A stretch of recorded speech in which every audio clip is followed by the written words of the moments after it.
Coming up on OU Nightly, investigators pieced together the details of the deadly attack at an Oregon college. OU unveils a team charged with responding to threatening people on campus, and goodbye Columbus. OU Nightly starts now.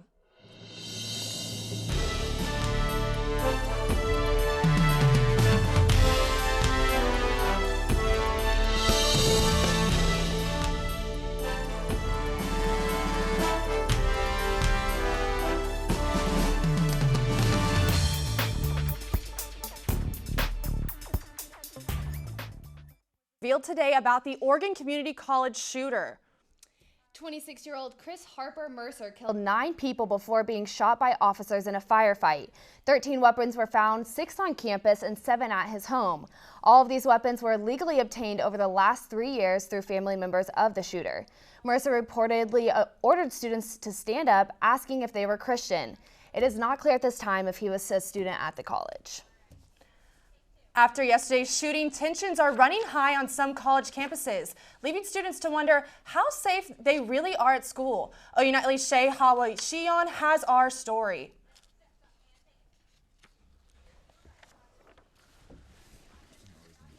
You send this email to students and staff informing them about the existence of what is being called the Behavior Intervention Team. The group's website says the team will respond to students who call or email to report someone on campus who may pose a threat.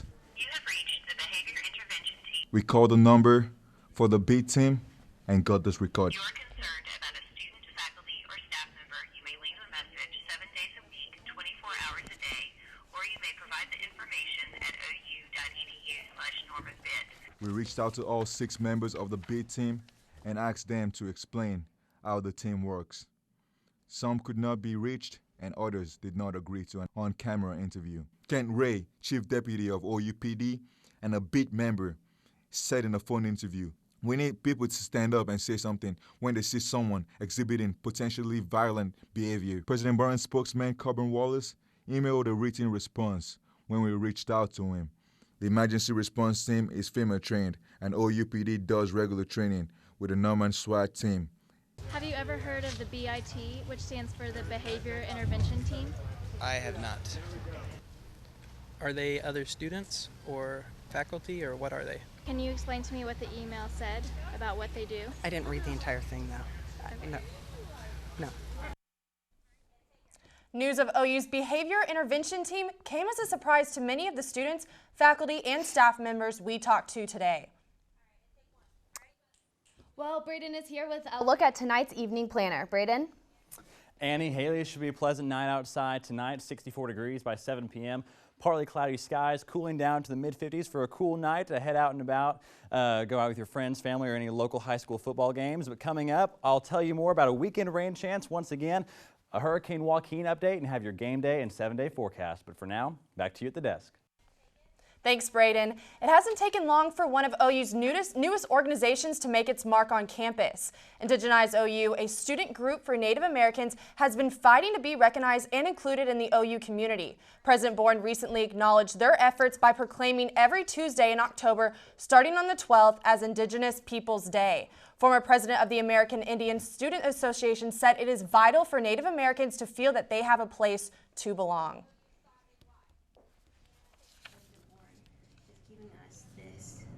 Recognition, because that recognition is in the newspapers, it's talked about, so that when our community is talked about and it's recognized, it gives us more of an identity on campus, lets us build confidence, allows us to share our culture with those who may not know or are interested. The importance of October 12th in this issue, that's what we used to call Columbus Day. Well, still ahead on OU Nightly, a new film directed by an OU grad. Documentary Lone Man's Land. Plus, a new movie that is creating a lot of excitement.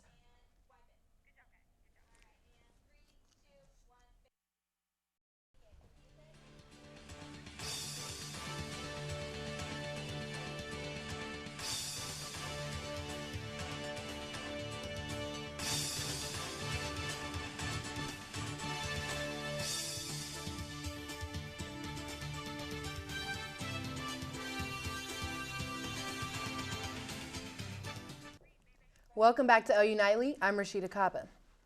There's no place like home, and a new Oklahoma-based film tells the story of Oklahoman cowboys in a struggle for their survival of their lands. OU Nightly's Alicia Clifton shows us a detailed look into an OU graduate's movie directing debut. The documentary Lone Man's Land takes place in Kenton, Oklahoma, which has a population of about 20 people. Here in Norman, we don't see too many big-time ranches, but if we travel up into the Panhandle, we can see that for some families, ranching is a way of life. This documentary was directed by OU graduate Ezra Gentle and highlights the fight between big-time ranching corporation and long-standing family farms. One of the things we're doing with the film to raise awareness is we're screening it around the state of Oklahoma right now and some of the surrounding states. Gentle hopes his film will inspire people to question the implications of governmental policies and gain a greater sense of empathy for the people affected by them. I think that there is a solution to the land situation, and we don't necessarily have it. I think lawmakers have it, and the people who make these decisions could find a solution. On its current path and trajectory, we are looking at the extinction of cowboys if things don't change. So far, Gentle has shown his documentary in 6 cities, and his next stop is the state capitol. Gentle hopes legislators and senators will be influenced to take political action and make a change. To learn more about the film and the status of the Cowboys in Kenton, Oklahoma, visit lonemansland.com. And in theaters this weekend, Matt Damon is hitting the big screen again in the new film, The Martian. The movie is about an astronaut who is left behind during a mission to Mars after his crew believed him to be dead. The sci-fi hit tells his story of survival in outer space while he attempts to get NASA's attention to bring him back to Earth. And The Fresh Prince is back. That's right, Will Smith made his return to music and is getting jiggy with Latin band Bomba Estéreo. The 47-year-old rapper and actor actually raps in Spanish as well. This is the first single that Smith has made in over a decade. So I don't know about you guys, but I'm super excited. I love Fresh Prince of Bel-Air. One of my favorite shows growing up. It was great. Yes, and he also won an Emmy. That's really awesome. I'm glad to see him back in action. And the theme song. Yes. It's so, it'll get stuck in my head if I even try to sing it. I didn't know I can't wait. That's the best part. I didn't know he knew Spanish, so right? I guess that's a new thing we learned today. Learn something new every day. Well, thanks, Rashida. Still ahead, Braden is here with the weather. With cooler temperatures today, showers into the west. What will that mean for your weekend? I'll have that and more next.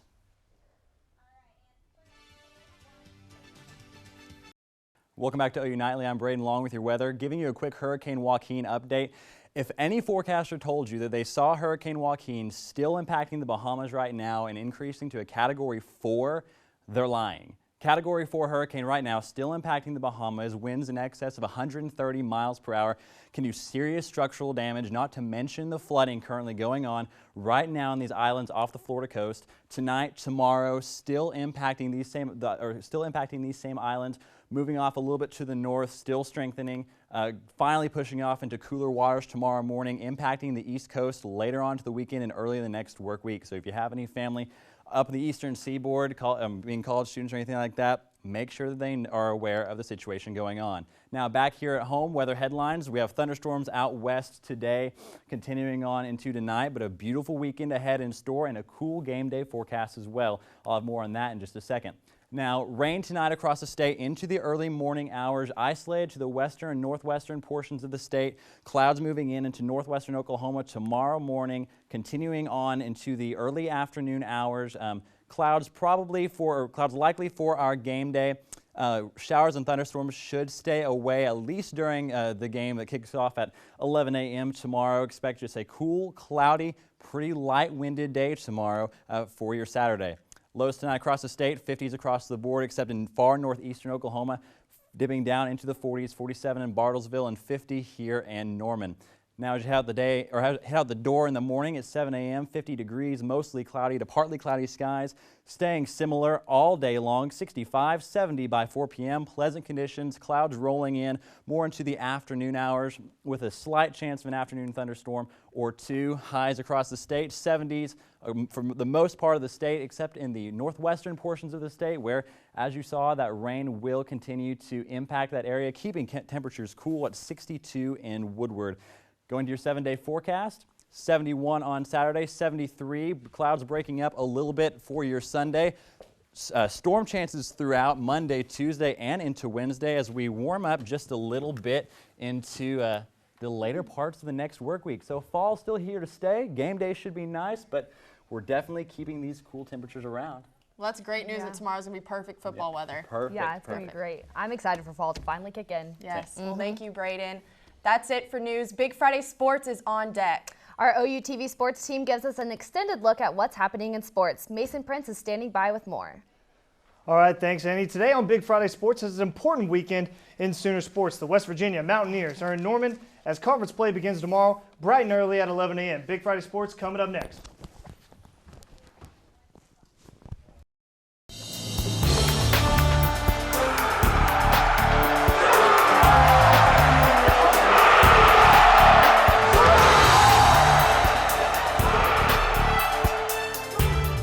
Welcome to OU Nightly's Big Friday Sports. I'm Blakely Durham. And I'm Mason Prince. Soccer, volleyball, and baseball today on Big Friday Sports. But first, Blakely, let's talk some football.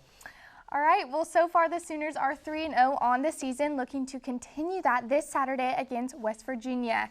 They have proved themselves resilient through a comeback win in Rocky Top when the defense held strong. And as for the offense, Baker Mayfield broke records against Tulsa and showed this offense is high-powered by putting up 52 points. With conference play coming up, these next 9 games are the real test for the Sooners. They face their toughest defensive challenge yet tomorrow against the Mountaineers. Team that is first in the country, I think, in points allowed and turnover margin. So really playing well. Coach Holgerson and his staff do an excellent job. Tony Gibson, their D coordinator, is doing an excellent job too. The Mountaineers are undefeated on the young season thanks to some, shall we say, lackluster competition. West Virginia has beaten Georgia Southern, Liberty, and Maryland by an average score of 43 to 7.7. Yikes. Their defense is anchored by an NFL-caliber secondary led by Carl Joseph and Darryl Worley, who have 5 picks between them.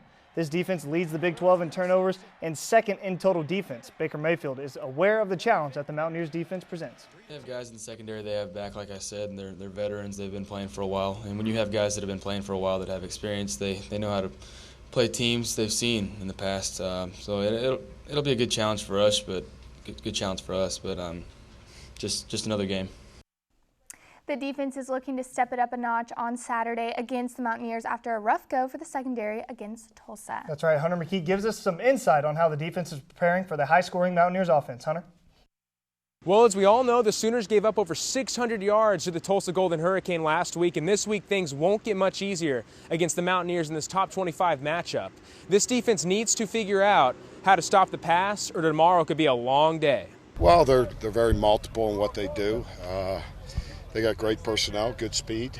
They stretch the field in a lot of different ways, and get their guys in space. But they want to run the ball too. So they're a very physical team. It's been a tough game. I mean, we go to war with them every year. This is not going to be an easy fight here. So it's going to be that type of game, a tough fought game to the end. It goes to the end every year. We know that we're going to see this from Baylor, TCU's. Even West Virginia a little bit. So it kind of, just let us basically see like what we're going to be facing and give us some practice just to, basically see that type of offense from a different team. This will be the first big test. Thanks, Hunter. Some other big conference games this weekend. The Jayhawks take on Iowa State in Ames, and Texas will tussle Trayvon Boykin and the Horned Frogs in Fort Worth. Also, Texas Tech is in Waco for what should be a shootout with Baylor, and there should be a lot of purple in Stillwater tomorrow as Kansas State battles with the Cowboys. Turnovers can make or break you. West Virginia uses them to break you, and it's yet to be seen if the Sooners can even make them. Only 2 turnovers on the year for the Sooners compared to 11 by the Mountaineers. West Virginia is first in the Big 12 in turnover margin, +9. Oklahoma, -4. That's last. The OU secondary has the ability to get some picks. Guys like Steven Parker, Zach Sanchez, and Jordan Thomas coming off of his benching last game. If Baker Mayfield doesn't have a perfect game, he will need this defense and secondary to help him out with some turnovers. Well, my key for Saturday's game has to be the offensive line. Like you said earlier, Mason, the West Virginia secondary is dangerous. The O-line has got to be strong against the Mountaineers to give Baker Mayfield enough time to make completions, not interceptions. We all know Baker can scramble, but the O-line needs to help him out so he has time to find his wide open receivers. We see how the O-line played against Tennessee and how much that hurt the Sooners offensively. They cannot afford to have penalties and allow West Virginia to constantly force Baker to make plays that could turn into Carl Joseph interceptions. All right, I think you're right. But it's a 3-game win streak for the soccer team as they beat Illinois State in Normal 1-0. You ever been there, Blakely? I have not. By Kaylee Dow, she had the goal. They are now 8-4-1. And volleyball will try to bounce back against Baylor tomorrow at McCaslin Fieldhouse and get their first win in conference play. That match is at 7 o'clock. There we go volleyball. Still to come on Big Friday Sports, we'll recap last night's Thursday night football game. And the Rangers were trying to lock up a playoff spot last night in Arlington. We'll have the highlights next. Welcome back to Big Friday Sports, taking a look at our game day forecast for our top 25 matchup tomorrow as OU kicks off Big 12 play. 51 degrees at the tailgate, 62 by kickoff, 71 by your fourth quarter. Pleasant day today. Mason, Blakely, I've done my job. Nice conditions tomorrow. Let's talk some more sports. Thank you, Braden. It's going to be a great day for football. Welcome back to Big Friday Sports. I'm Blakely Durham. And I'm Mason Prince. We're going to move on to some baseball news to start us off. Deep in the heart of Texas, the Rangers sealed up a playoff spot for the 7th time in franchise history. Top of the second, and it's scoreless when Josh Hamilton makes this catch off the bat of Shane Victorino. He's not just a big bat, folks. He's got a glove, too. Great catch up against the wall. Pujols will score on the tag, but in the 9th, Rangers up 5-3, and Sean Tolson says ball game. Strikes out Carlos Perez, and the Rangers are playing fall ball, folks. A modest celebration for the Rangers as they are still trying to clinch the AL West, but worst case scenario, the Rangers would share the title with the Astros. The Yankees are back, folks. After a 2-year absence from the playoffs, they clinched a wildcard spot with a 4-1 win over the Red Sox last night. It was a little rainy at the game, but the fans who stayed got to see the team celebrate. The Yankees will wait and see who clinches that final wildcard spot. Cincinnati-Miami was last night. First quarter, Cincy down 3, and Hosey Williams goes up the middle to get stopped. Wait, Hosey comes out of the eye of the hurricane, and he's got reservations for 6. Touchdown, Bearcats 7-3. Later on in the fourth quarter, Bearcats up. Moore looks downfield. Pass is overthrown, but McKay pulls it in with one hand. What a catch. Bearcats would score a few plays later. Final score, 34-23. Bearcats win. And the Steelers had their first game without Big Ben last night. They started off pretty good here in the second quarter. Le'Veon Bell goes right, nowhere to go, reverses back left, gets a big block from QB Mike Vick, and gets a touchdown. Steelers up 10-7. Third quarter, and the Ravens are down by 13. They need a comeback. Enter Kamar Aiken, 15-yard touchdown. The Birds are within 7. Baltimore would tie this game up and send it to overtime. And in overtime, Justin ice in his veins. Tucker nails this 52-yard field goal, FTW. That's for the win, as the kids say. 23-20 is the final. Bob Stoops made some fans this week by showing his funny side on Garbage Time with Katie Nolan. Check this out. How do you feel about this stoop? I kind of like this stoop. You know, this is a little more my style. Got the graffiti, a little rough around the edges. How would you compare this stoop to the other stoops? It feels a little bit more comfortable, this one. Who is the best player you've ever coached? You start with 2 Heisman Trophy winners in Sam Bradford and Jason White, DeMarco Murray, Adrian Peterson, a couple of other special ones. So I've been very fortunate to coach many of them. And the best one was, so it doesn't rhyme with Schmederson. Adrian Peterson, it might rhyme a little bit with that, but he's one of them for sure. Convince me to come to Oklahoma, and then I'll let you know if I'm ready to verbally commit. All right, well, first of all, we're going to give you about $5,000 a month just for spending money. Then we're going to feed you, you know, all you want. We're going to fly your parents in every weekend to come see us, put them up. They could even stay at my house if they need to. The problem is, like, Nick Saban was here last week, and he offered me $1 million, so, like, I don't... Okay, we'll give you 2. We'll give you 2 million. Great, $2 million. That reason, I'm going to verbally commit to come to your school. I'd like to play football. Yeah, we shake on it? You're good to go. Well, that was absolutely great. Little does everyone know that Bob Dickey actually gave me $3 million to come here to OU to do OU Nightly. Wow, so I didn't get paid at all, so that's you don't get paid at all? Me, yeah. I get $5,000 a week. He flies my parents up. They come and stay at Bob Dickey's house. It's really great. There you go. What do you got going on this weekend? You going to the game? I'm going to the game, absolutely. Do you hear that weather? It's going to be great. Well, it's going to be nice. You might need a jacket, according to Braden Long. But I mean, I don't know. I'm going to be on the sidelines. I'll have a little bit of jacket. Yeah. I'll have my sunglasses Are you on. filming the game? Put on my sunscreen. I'm filming the game. I'm really pale. I need some sunscreen to make sure that I get covered up. What game are you looking forward to most this weekend? What college football game? Obviously OU. No, you gotta go. Yeah, You gotta no, go. OU. You gotta go with Boomer Ole Miss, Sooner. Florida in Gainesville. That's the best game of the week. Thanks for joining us on Big Friday Sports. OU Nightly, Blakely Durham, Mason Prince. Have a good night. Thank you. Have a good weekend.